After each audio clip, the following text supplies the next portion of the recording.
इस बीच नेटो का सदस्य बनने के लिए तुर्की की शर्तों की लंबी लिस्ट से तंग आकर स्वीडन ने उसे चेतावनी ही दे डाली। स्वीडन ने दो टूक कह दिया कि अब वो तुर्की की कोई भी डिमांड पूरी नहीं कर पाएगा।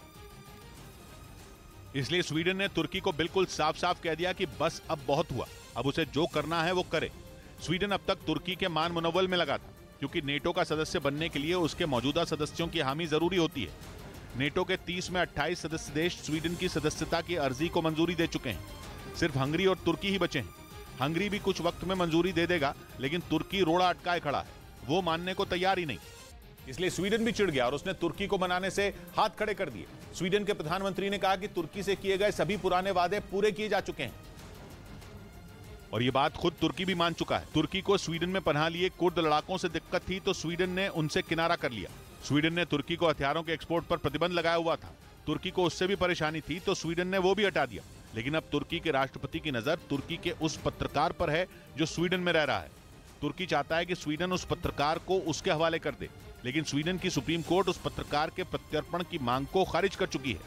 इसलिए स्वीडन का कहना है कि वो इस मामले में कुछ नहीं कर सकता। किसी के प्रत्यर्पण में स्वीडन की सरकार का कोई रोल ही नहीं। इधर केंद्र सरकार ने हज यात्रा में वीआईपी कल्चर को पूरी तरह खत्म करने का फैसला किया। इससे पहले हज यात्रा के लिए वीआईपी कोटे के तहत कुछ सीटें आरक्षित रहती थीं, लेकिन अब सूत्रों के हवाले से खबर है कि केंद्र सरकार ने हज यात्रा में वीआईपी कोटे की सीटों को पूरी तरह खत्म करने का फैसला कर लिया।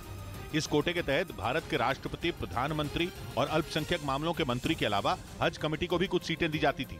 उधर दिल्ली में ऑटो और टैक्सियों का सफर पहले से महंगा हो गया। सीएनजी के लगातार बढ़ते दामों को देखते हुए ऑटो और टैक्सी ड्राइवरों ने किराया बढ़ाने की मांग की थी, जिसके बाद दिल्ली सरकार ने किराया बढ़ाए जाने को मंजूरी दे दी। अब ऑटो में सफर करने पर हर किलोमीटर पर 9.5 रुपए के बजाय 11 रुपए चुकाने होंगे, और पहले 1.5 किलोमीटर के लिए लोगों को 25 नहीं बल्कि 30 रुपए देने होंगे। इसी तरह नॉन एसी टैक्सियों के लिए यात्रियों को हर किलोमीटर पर 14 रुपए के बजाय 17 रुपए चुकाने होंगे, और एसी टैक्सियों के लिए यह किराया 16 रुपए प्रति किलोमीटर से बढ़ाकर 20 रुपए कर दिया गया। इस बीच खबर आई कि रूस और अमेरिका ने तुर्की में एक सीक्रेट बैठक की है। हालांकि इस बैठक की कोई औपचारिक पुष्टि नहीं की गई।